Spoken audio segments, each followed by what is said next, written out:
తెలుగువారి దృష్టిని ఆకర్షించింది పిఠాపురం నియోజకవర్గం. జనసేన అధినేత పవన్ కళ్యాణ్ పోటీ చేయడమే అందుకు కారణం. 2019 ఎన్నికల్లో పోటీ చేసిన 2 స్థానాల్లో పవన్ కళ్యాణ్ ఓడిపోయారు.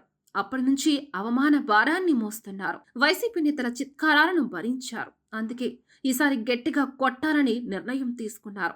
పిఠాపురం నియోజకవర్గాన్ని ఎంచుకున్నారు. పవన్ ఎమ్మెల్యేగా చూడాలని ఆయన అభిమానులు, సగటు జన సైనికులు తహతహలాడుతూ వచ్చారు.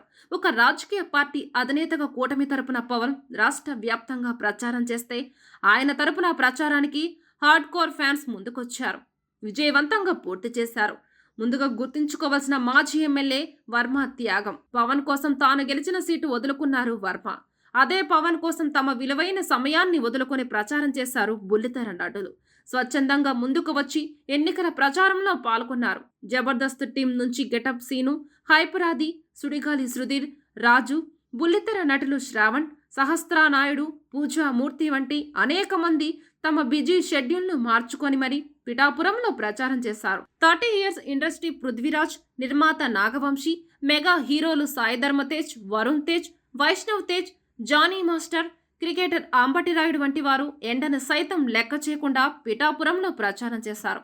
కేవలం పవన్ కళ్యాణ్ను అవమాన భారం నుండి దూరం చేసేందుకు వారంతా అహర్నిశలు శ్రమించారు. ఇప్పటికే పిఠాపురంలో పవన్ గెలుపు దాదాపు ఖాయమైంది. కేవలం మెజార్టీ మీదే అందరి దృష్టి ఉంది. అటు వైసీపీ సైతం పిఠాపురంపై ఆశలు వదులుకుంది. టీడీపీ ఇన్ఛార్జ్ వర్మ అయితే ఒక అడుగు ముందుకు వేసి వార్ వన్ సైడ్ అని తేల్చేశారు. జూన్ 4న కేవలం మెజార్టీ మాత్రమే చూడాలని పవన్ అభిమానులకు కిక్కెక్కించే ప్రయత్నం చేశారు వర్మ. పిఠాపురంలో పవన్ గెలుపు వెనుక వర్మ త్యాగం, నటుల కష్టం దాగి ఉందన్న విషయాన్ని జనసేన గుర్తుంచుకోవాలి. వారి నిస్వార్థ సేవను గుర్తించి పవన్ ఉదారంగా వ్యవహరించాల్సి ఉంది. మరి పవన్ వారి రుణం ఎలా తీర్చుకుంటారో చూడాలి.